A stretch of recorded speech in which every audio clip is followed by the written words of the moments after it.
So the marketing firm, you're putting a lot of trust in their hands to make sure. I approve everything. Okay. Yeah. Oh yeah, I approve everything. But you know, every direct mail piece, which I think there have been maybe 6, to the registered voters, and but I proof everything before it goes out. Make sure all the words are spelled right. You know, Facebook is 2 words. Excuse me, Facebook is 1 word, not 2 words. So you have to proof every little piece to make sure that it's right. So I guess this goes along with my first question. Like, what has the finish line been like? What has it been? Because we're getting here. Tuesday is tomorrow. Tuesday is tomorrow, so I'm really looking forward to 8 a.m. Wednesday when I start taking my signs down.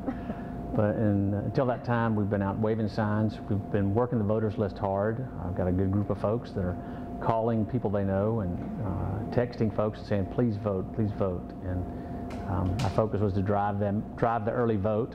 Hopefully that's what happened. I mean, it's amazing, and we'll see if our strategy worked tomorrow afternoon. But I was going to ask you about what you thought about those early voting numbers. Like, Columbia County came out to be 6th. It was 5th in the state of Georgia with early voters coming out.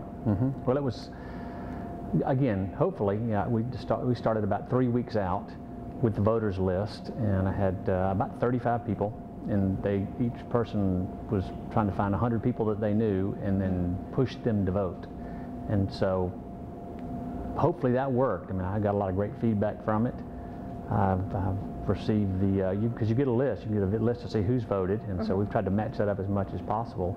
And so I'm cautiously optimistic that the strategy worked. All right. Well, we'll find out. It's just a matter of hours. Right. You know, a lot of people are talking about traffic, infrastructure. A lot of those were complaints, and a lot of people were talking about gridlock. I did a story with the Columbia County Sheriff's Office, and they're saying that there's actually been 350 fewer accidents, and there have been fewer fatalities. They credit that to the infrastructure and to the finished traffic projects that have gone on through Columbia County. Now, you have been, you know, your campaign has led the way through talking about infrastructure as part of the growth. How does that make you feel, and what do you think about those numbers? Well, it's exciting. I mean, population is going through the roof, but then crime, traffic accidents, and traffic tickets are going down. So it shows that the road work is working. You know, a big part of the traffic congestion was having 2 major projects going on at the same time, Washington Road and Riverwatch. And that was really a function of funding. When the funding happens, the road building starts. So a lot of the grind came from those 2 happening at the same time. Fortunately, they're done. And now, obviously, the focus now is Grovetown and all the folks that are moving in from the fort, the new housing, new subdivisions over there. There's still a lot of gridlock issues there. We should be starting the Gateway connection very soon, and that should not take that long because we don't have to. It's not in a current road, not widening the current road. We're building a new one. So yeah, I just feel like, you know, with population, with the cyber coming, and with road projects, it's going to be an ongoing issue, and it's one of the issues that the commission is always going to have to tackle. The county is always going to have to deal with. Do you say you've got a good handle on that? No, I think the county has a great handle. And regardless of who wins tomorrow, the road projects are already in place and funded. I mean, you've got Furious Ferry Road will be widened. I'm trying to think of the different roads. Lewiston Road is going to be widened. Horizon South Parkway is going to be widened. All those things are in place, and they're going to happen. So there's going to be struggles with traffic backups, with construction. But the good news is the fix is in place. It's running. And really we have to go forward. What are we going to do from here? Because it does not address, or certain things are not addressed yet. And that's where we're going to extend the T-Splost. Voters will decide yes or no. If they want more road construction, it'll get extended. If they don't, if they've had enough, then it won't. But we have to plan past the road construction that's already in place that really is going to carry on for the next 8 years that's already in place. Wow.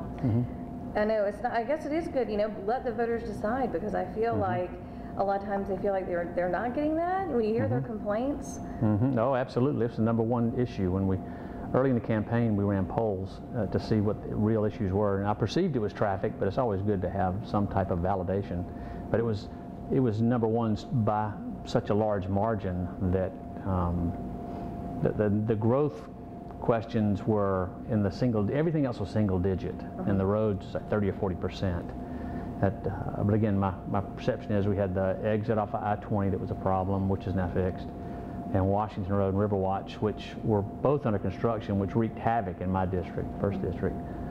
So that stuff's done now. We're in a good place. Yeah, I think a lot of people are going to be happy to see the widening of Flowing Wells Road. I keep saying it during every interview, but I remember widening talks back when I was, like 10 years old. Right. These projects do take some time. Yeah, well, Riverwatch was 1993 when it was approved to be widened. 1993, gracious. How long ago was that? Okay. But it took long to get the funding, so. Because you're having to work with the state there. I know that Harlem has seen huge growth. Grovetown has seen, a lot of growth, like 84% since from 2000 to 2010, according to census. A lot of people out there, they don't want to see that growth, but I feel like, when my parents live out there, it's inevitable. I guess how do you ease their mind, saying, okay, well, we know growth has to come, but how can we do it the right way to make you happy? Right. Well, obviously the key is zoning. If property or land is not zoned properly, you can't build on it. And so it's working within the Vision 2035 plan, and it's working with the building community as well as the residents to find a happy medium, because the growth is here.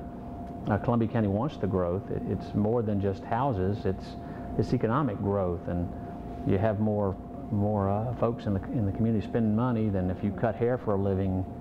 You have more heads to cut. If you clean teeth, you have more teeth to clean. If you sell TV advertising, you have more TV advertising to sell. So it's a whole economic boom for the county. We just have to manage it the right way and make sure that all the partners have a seat at the table. Well, let's just talk about the race in general. I was surprised to see it really has not been no digs at each other. No, it's been a really clean campaign, I think, for the most part. Would you I say? agree. I agree, and that was a commitment from the beginning. I've said I have to live in this town.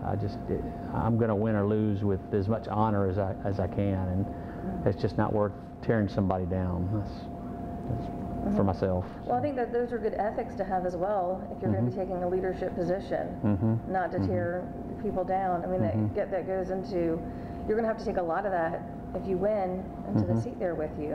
Well, it won't stop. I mean, I am who I am. I'm going to be who I am, and so that'll go forward. And again, just talk about those tough decisions. So you've already been in that position, in that seat. Talk about how tough it can be. No, it's really tough. Folks come forward with a rezoning. If somebody wants to sell their property and put 300 homes into a particular area, and some residents around it may not want it, it's tough to sit there, and the residents don't want it, but the landowner does, and the community wants the growth managed the right way. So it's just a balance. You have to work in balance the best you can. I mean, there are no black and white, right or wrong answers. Each one has to stand on its own merit. Okay, and is there anything that you want to say, this one last interview before voters go tomorrow, if there are any left? I mean, with the numbers that we're seeing from the state, what do you want to say to them? Well, I will say this before I answer your question. I believe we have about 85,000 voters in Columbia County, so there's still about 80,000 more that can vote tomorrow if they want to. So. Are you serious? Yeah, I didn't even know that. So 6,000-ish of 86,000 voted. I'd ask for the folks who have not voted, I ask for their vote.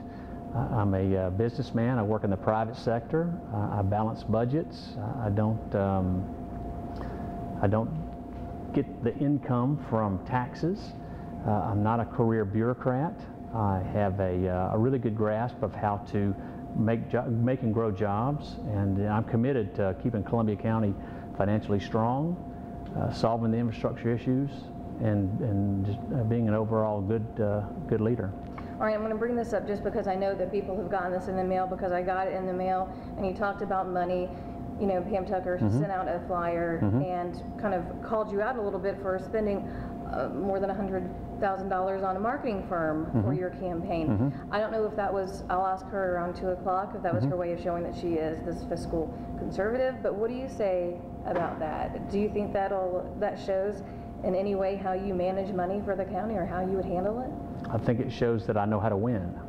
When I started this campaign, she had 4 times the name recognition that I did, and so I knew I had to raise money and run a real campaign. So the money spent has gone to radio ads and direct mail pieces and digital advertising. So it's all advertising to build my name recognition, because I had to do that to catch her. So, but I know how to win in political races, so, and that's what you have to do. All right, anything else? Please vote. Please vote for Doug. All right, thank you so much. I appreciate it. Thank you, Ashley. You taking the time to speak with me.